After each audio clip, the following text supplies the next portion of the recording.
ngithi mina lo mama wena othi wena uma wakho lo aunti lohleze umbiza ngo-aunt akuyena u-aunti mina uma wakho.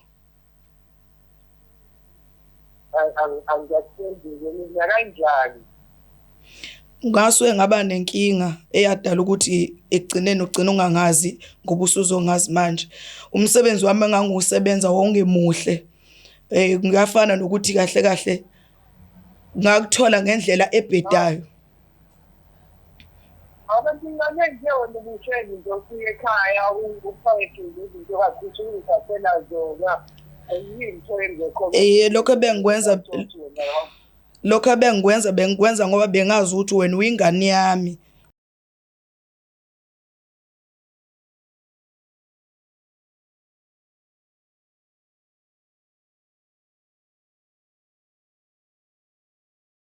Sanibingelela nonke babukele emakhaya ku Black Life TV kwesinye isiqephu esisikhipha izimfihlo nehlelo noLungstar. Namhlanje vasho dadewethu othi unemfihlo afisa ukuyidalula. Sawona njani?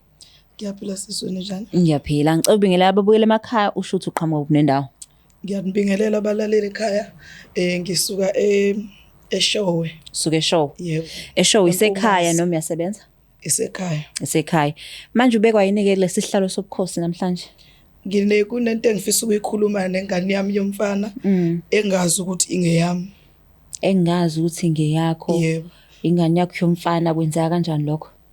Ngisho ukuthi kahle kahle kwakumsebenzi wami engangiwusebenza mina. Ngathola umsebenzi ngisasemncane. Kahle kahle ngizothi yini umsebenzi wakho? Ngangidayisa ngomzimba. Ngiyasuka nje ekhaya ngoba ngifuna umsebenzi ngibona izinto nami zingibhedela ngayizele eThekwini. Sadudana nje nabanye abantobazana ngahamba ngidayisa ngomzimba. Okay. So edayiseni kwakho? Shothi mangidayisa ngomzimba ngigcine kuthola abanye abantu ke baye besho-ke mhlawumbe ukuthi abomayisa umuntu omunye efikile acela ukuthi angayisebenzisa i-protection bese ekhokhela imali ekuthe ukuthi xaxa.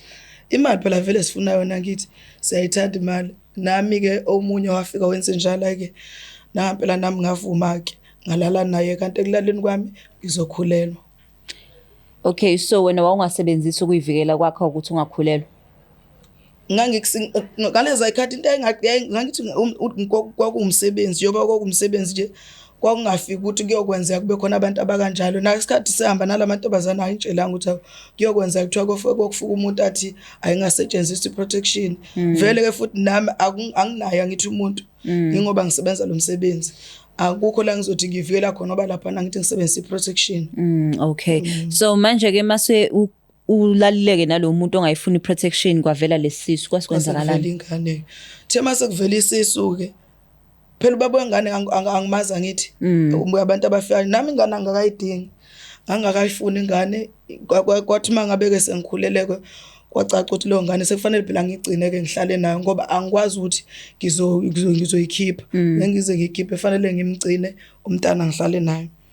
Shothi ikhambi sikhule esilokhu sikhula ke kuyahamba njalo isikhathi sihambe kugcine umntana ngize ngimtete.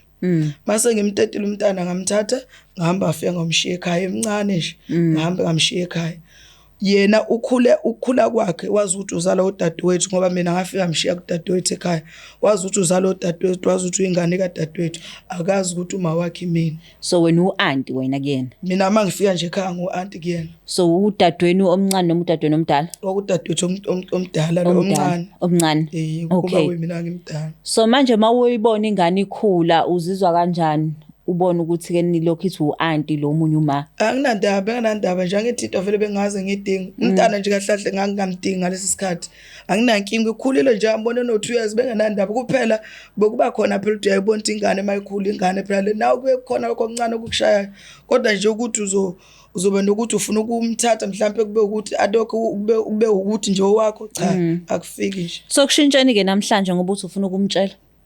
Ukuthi njengamanje into esiyenzekile umsebenzi usuphelile angisawusebenzi lo msebenzi sengiphumile kona ngithi njoba sengiphumile ngawuthola umuntu mase ngithola umuntu abantwana ngisabatholi sengiyabadinga ke phela manje sekuyaphoqa fanele ngibuyise lo wami ongowami mhlawumbe ushawela lokho futhi nami futhi nakho lokho ngicabanga ukuthi ushithi khona manje usengakanani umfana? umfana usekhulile angiboni nanokuthi mhlambe kodwa mhlambe uzozwa indlela azozwa ngayo kodwa angazi useneminyaka o18 manje.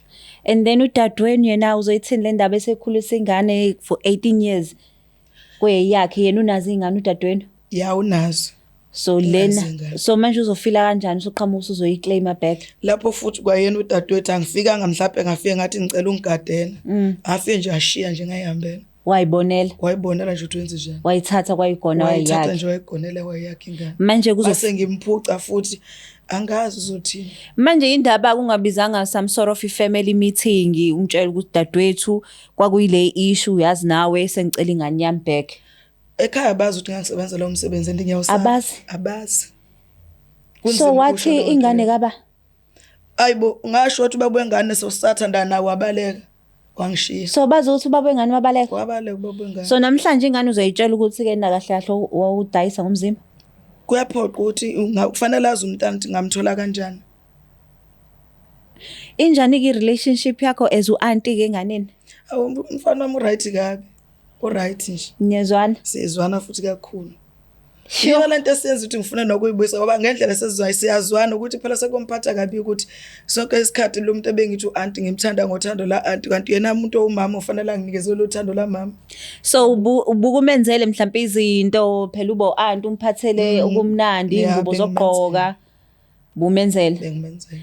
Ekhaya ke bona ke bazothina usuphuca umfana impilo ade yazi usuzomnikenye. Ukuthi vele impilo abekade yazi mhlawumbe ngabe impilo yemfundiso yakhona ekhaya but ngokwezinto eziningi bezenzelwa yimina ngoba nawe udadewethu lezi ezinye zakhe ingane bekuba mina phela bengithi bengiba nemali ngithi. So uthe manje usunomuntu manje senginomuntu nishadile naye? Asikashadi kodwa usekhokhile. Uyazi ukuthi ubuwenza muphi umsebenzi? Ngathi ngithandana naye vele lo muntu ngamthola khona. Oh wamthola khona. Ngamthola khona wacela ukungithatha ke nje. So uyazi ukuthi khona ingane yabakhona? Uyazi nakhona lapho ukuthi khona ingane yabakhona. All right, so uready ukuthi simfolele umfana wakho? Yebo. Uzizwa kanjani na usabi? Ngiyasaba kodwa ayikho into engizoyenza ngoba isifiso sami ukuthi sibuyisele liyathanda lo mama nomntanakhe. Okay. Asimthinta ubhuti omncane esimuza ukuthi yena uzothina ngalolu daba ukuze ukuthi ke no aunt wakho akuyena uaunt kodwa uma wakho.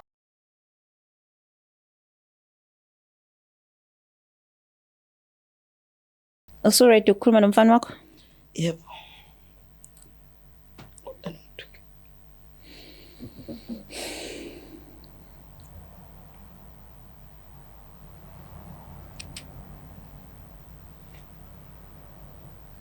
Hello?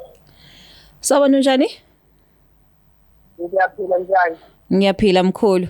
Ukhuluma noLungsala ka Black Life TV. Singakwazi ukukhuluma?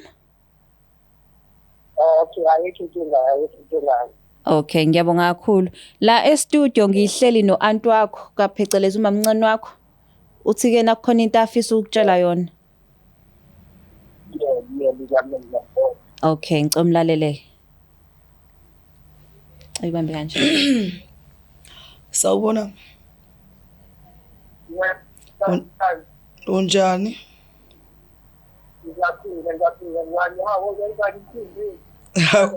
Ngwenza celebrate.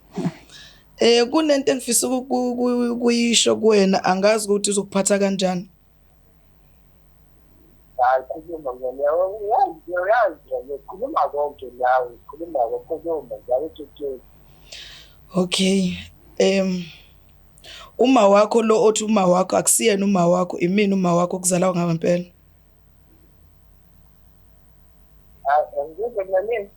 Ngithi mina lo mama wena othi wena uma wakho lo auntie lo hleze umbiza ngo aunt akuyena uauntie mina uma wakho.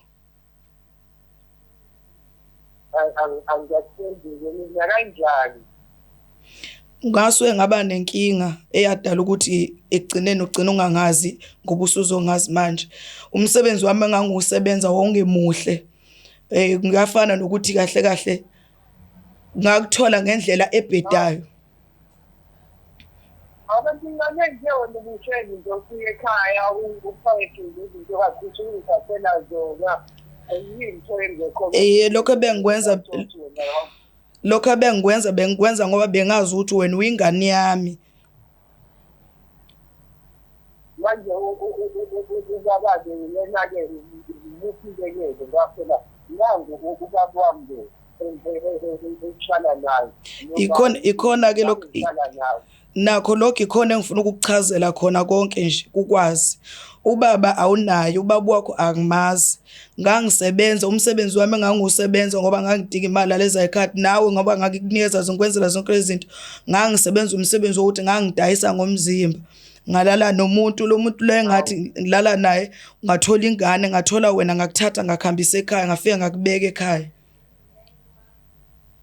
Manje wangilahla nje wangilahla kanjani? Angikulahlanga mntanami awungazi ukuthi ngokabani mina shithi wakhetha ukungilahla nje. Angikulahlanga mntanami ngoba ngakuthatha ngayokubeka ekhaya kube ngakulahla ngangizokukhipha noma ngikuthathe ngikulahlele emgqomeni kodwa ngabona ukuthi ena ngoba vele ungingane yami egcineni ngiyokukhumbula ngeke ngakukhumbula ngakuthatha ngayokubeka ekhaya ngoba bengikwazi ukwenzela zonke izinto nje. Manje umama uyazile ngale Azwa uyazela ngale cha akayazi leyo nto nayo akazi ayikho into engangayikhuluma naye yabo njengoba ngikhuluma nawe ngitshela wena lento engikutshela yona nabo safanele sihlale phansi sonke ngikwazi ukuyichaza kahle siwumndeni sonke. Nathi ngane ngenze njani-ke ngaphela uyangithanda baba uyangithanda imali yena usuqhamuka kanjena ngenze njani-ke ngenze njani athini-ke nabo imali imphatho yanjani lento ekhuluma ngayo. Angeke ngoba ngeke ngize ngisho ukuthi ena uhlukana nabo balahle cha ngeke ngize ngisho ukuhlukana nabo kodwa ngifuna wazi ukuthi uma wakho emina nami ngizokwazi ukukunikeza lolu thando futhi ebevele naye kunikeza lona. Ngicabanga ukuthi mhlawumbe okunye nawe ubukubona mangisuke ngenza kodwa ke noma ubungazi ukuthi okunye ngweziswa yini ngoba ngweziswa mhlawumbe ubucabanga ukuthi ngoba ngo-aunt wakho. Angazi ngazi ukuthi ungaka aphatheke kanjani-ke ngakho uyazi ukuthi ukuthi uyangithanda njengoba ungithanda ngazi noma ungithanda noma bengenzakalayo kodwa uyazi ukuthi ma uyangithanda uma ubungevuka ngami ukuthi uyenza into yakhe yenza ungithengela lezi zinto engithengela mina bengizithuza ubhuti yakho ngoba ubhuti yakho kodwa manje ngiyabona ukuthi ngithize ngithulile kanjani manje yakhe ngizomthulileza lento eyishoyo ngeke ngingamkhululezi ngizofuna wena ukuthi manje ngihambe ngiyohlala nawe laphayana athale kanje umane baba laphayana cha ngoba naye ngiyacabanga ukuthi ngoba naye umuntu wesifazane mhlawumbe uzokwazi ukungizwela nakhona futhi hayi ukuthi phela uzobe usuhambile kubona uzofika nakubona kodwa mina mntanami sengiyakudinga ube seduze kwami engakona kuwena ukuthi ngikuthathe ngiyokulahlelana ngiyokubeka ekhaya ngiyaxolisa ukuthi ugcina iqiniso usulithola usumdala kangaka.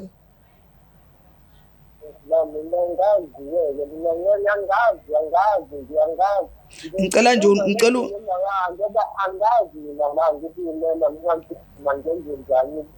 ngicela ukhande lolu thando lama wakho enhlizweni yakho lo yimina uyabona kwa-aunt akusekho akekho u-aunt bekuyima wakho lo mina njengoba ngikutshela ngiyacela ngenza ukuthi kumanje noma bethiwa ungixoleli manje kodwa enhlizweni yakho kufaka ukuthi mina ngiyaxolisa kodwa angazange ngize ngikulahle ngangikubeke ekhaya. Ngazi ukuthi ngikhulume nomama-ke mina angazi nawuzongazi nawukhulume naye ngoba mina ngazi kufanele ngikhulume manje Cha ngiyabona nje ukuthi izinto zami nazo-ashakazeka nje yonke into yami ebekuthi ngiyayizama futhi yashakazeka ngoba ngithiyenza njena-ke manje ngingathethele ngingazazi-ke ukuthi ngibani yonke umuntu yazi ukuthi ngizane ungamthabile yena manje usuyaqhamuka sekuwena futhi mawami mina ngazi-ke. Siyaxolisa ngiyaxolisa ukuxova umqondo nje ngiyaxolisa nje kakhulu kodwa ngoba vele nami ngiyeze ekhaya ngizoba khona ekhaya ungamtsheli ngizofika mina ngoba ngizofika sofike sikhulume sonke le ndaba siwumndeni.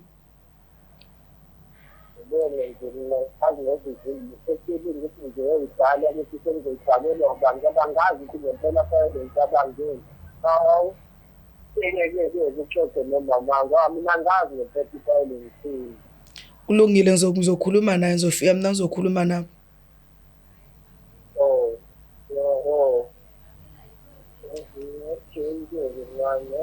Okay kulungile ngiyabonga. Bye bye.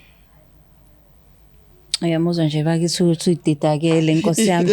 Uyamuzwa ukuthi u18 ngempela lo ukhulumayo. Didekile ngempela akazi nokuthi wenze njani. Sure. But ngikuzwa ukuthi ke nozoguduka ensukwini so uyoqondisa lona lolu daba. Fanele ngolungisa. But uzizwa kanjani ke ngoba usumtshelile?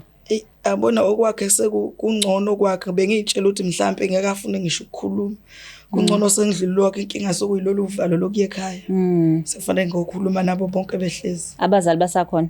Basekhona. Oh, kodwa at least bona bayalazi udaba. I think yena ishock akubona kuzoba yileyo ukuthi ibuwenzani umsebenzi. So manje nalokho uzokutshela bona. Angithi vele umntana sengimtshelini. Nabo fanele ngibatshene. Ngoba phela bazongibuza ubaba wengane. Angimazi baba bazokubuza kubo kwengane. Ngoba nami ngizohamba ngithi ngizofa ngizothi mase ngifile fanele ingane yazi kubo liphi izolithatha apha.